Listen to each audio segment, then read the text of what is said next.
Hello बच्चों, so today we are going to discuss about exercise 2.1। ठीक है, तो यहाँ पर 2.1 न्यूमेरिकल प्रॉब्लम आप नीचे देख लीजिएगा। ठीक है, तो एक्सरसाइज एनसीईआरटी का प्रॉब्लम नंबर 2.1 है।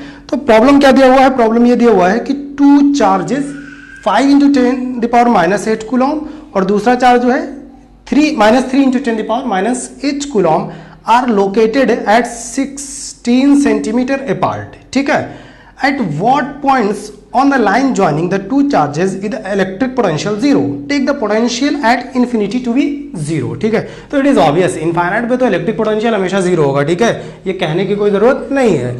तो यहाँ पर बेटा प्रॉब्लम में क्या दिया हुआ था? प्रॉब्लम में ये जो दिया हुआ था एक्सरसाइज 2.1 है, जो प्रॉब्लम दिया हुआ था वो Q1 दिया हुआ था 5 × 10⁻⁸ कूलॉम। दूसरा दिया हुआ था Q2 is equal to -3 × 10⁻⁸ coulomb and these two charges are located at 16 centimetre.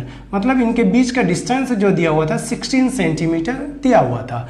हमसे पूछ रहा है कि at what distance V will be 0।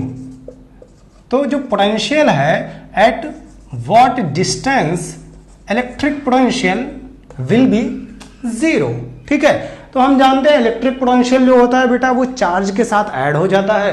तो यहां पर अब सोल्यूशन में देखते हैं क्या क्या कह रहा है, और बहुत आसान सा सोल्यूशन है, बहुत आसान है। तो भैया पहले इसको क्या करें हम लोग, 16 सेंटीमीटर है तो एसआई सिस्टम में चेंज करें। आर बराबर कितना हो जाएगा? 0.16 मीटर। ये तो सेम है, ये भी सेम है। कुछ चीजें रिकॉल करो। क्या रिकॉल करना है? इलेक्ट्रिक पोटेंशियल का फॉर्मूला V = 1/4πε0 Q/R। कितना होता है? Q/R। तो इसकी वजह से due to the charge Q1 की वजह से इलेक्ट्रिक पोटेंशियल कितना हो जाएगा? V1। Due to the charge Q2 की वजह से इलेक्ट्रिक पोटेंशियल क्या हो जाएगा? Q2। ओके, अब यहां पर बात करते हैं।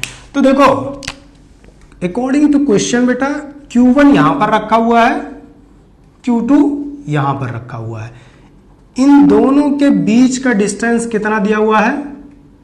इन दोनों के बीच का डिस्टेंस 16 सेंटीमीटर या 1.6 मीटर दिया हुआ है। ठीक है, तो Q1 की वैल्यू कितनी है?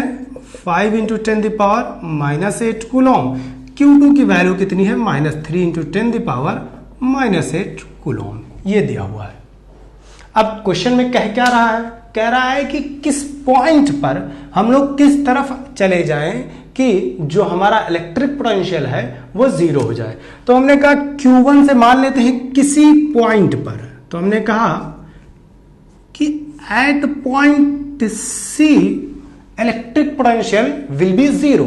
सपोज कर लिया, तो हमने कहा इलेक्ट्रिक पोटेंशियल 0 हो जाएगा, लेकिन Q1 से कितना डिस्टेंस पर बेटा? x डिस्टेंस पर।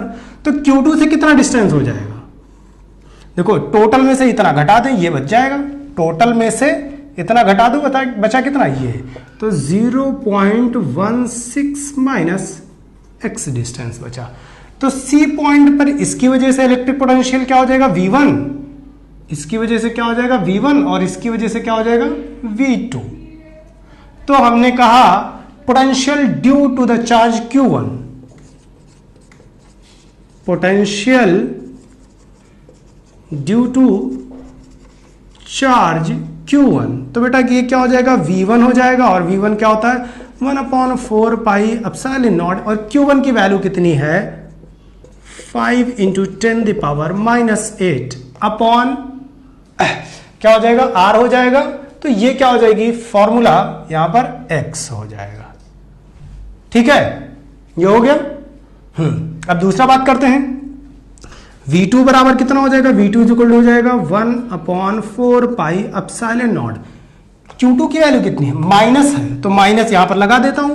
-3 × 10⁻⁸ अपॉन डिस्टेंस कितना है बेटा? C पर, जहां पर इलेक्ट्रिक पोटेंशियल होना 0 है, वो है 1.6 - x। ठीक है, ये हो गया 1, ये हो गया 0। At point C electric potential कितना हो जाएगा? At point C electric potential कितना होना चाहिए? 0 होना चाहिए। तो यहां पर क्या होना चाहिए? V बराबर 0 होना चाहिए। तो हमने कहा according to the question at point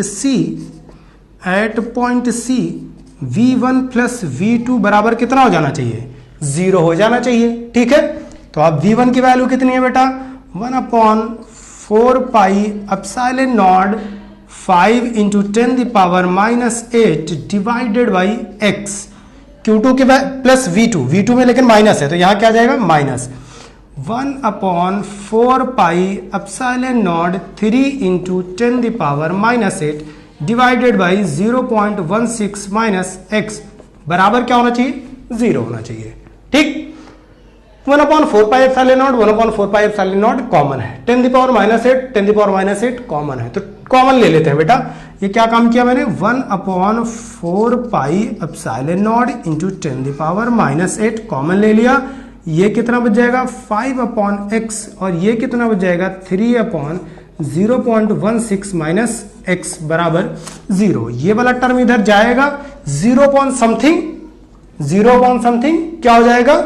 0 हो जाएगा। ठीक है, तो हमारे पास कितना बच जाएगा? सिर्फ इतना बच जाएगा। तो सोल्यूशन लिख देता हूं, 5 into 0.16 minus x minus cross multiply बेटा 3x और डिवाइडेड बाई हो जाएगा हमारे पास कितना? x इंटू 0.16 माइनस x बराबर 0। ये पूरा टर्म इधर आ जाएगा, क्या हो जाएगा? ये भी 0। तो यहां पर मल्टीप्लाई कर लेते हैं, 16 5 से कितना होता है? 80 होता है, और ये 80 में 2 डेसिमल के बाद ये कितना हो जाएगा? 80 और डेसिमल कहाँ? 1 2, तो ये आ गया 0.80 माइनस 5x और ये हो गया माइनस 3x बराबर, ये इधर आ जाएगा तो क्या? 0। ठीक, तो कितना हो गया? 5x माइनस 3x, तो ये क्या हो जाएगा? उधर जाके बेटा 0.80 बराबर प्लस 8x, तो x बराबर कितना हो जाएगा? 0.80 डिवाइडेड बाई 8। ठीक है, तो अब देखो यहां पर कितना हो जाएगा? 8 1 जा यानी कि 0.10, hence x is equal to 0.10 metre. तो क्या कह सकते हैं क्वेश्चन में? Electric potential will be 0। देखो क्या हो जाएगा? Potential will be 0 at 0.10 metre. कहां से? From charge 5 into 10 power -8 coulomb से। क्यों? क्योंकि डिस्टेंस x माना था, तो from charge 5 into 10 power -8 coulomb से। अब बेटा दूसरा वाला भी निकाल सकते हो, तुम ये भी बता सकते हो कि इस चार्ज से कितना हो जाएगा। तो हम लोगों को क्या पता चला कि x बराबर हमारे पास कितना है? 0.10 मीटर है, देयरफॉर 0.16 माइनस x बराबर कितना हो जाएगा? 0.16 माइनस 0.10, देयरफॉर ये कितना हो जाएगा? 0.06 मीटर हो जाएगा। ठीक है, तो आप ये दूसरा भी लिख सकते हो, क्या? Potential will be 0, potential will be 0 कहां से? Potential will be 0 at a distance 0.06 metre from charge. कौन सा वाला चार्ज है ये बेटा? 0.16 माइनस x कितना चार्ज है? From charge -3 into 10 power -8 coulomb. Okay, तो ये हो गया सोल्यूशन। मिलते हैं नेक्स्ट प्रॉब्लम पर। Okay, thank you.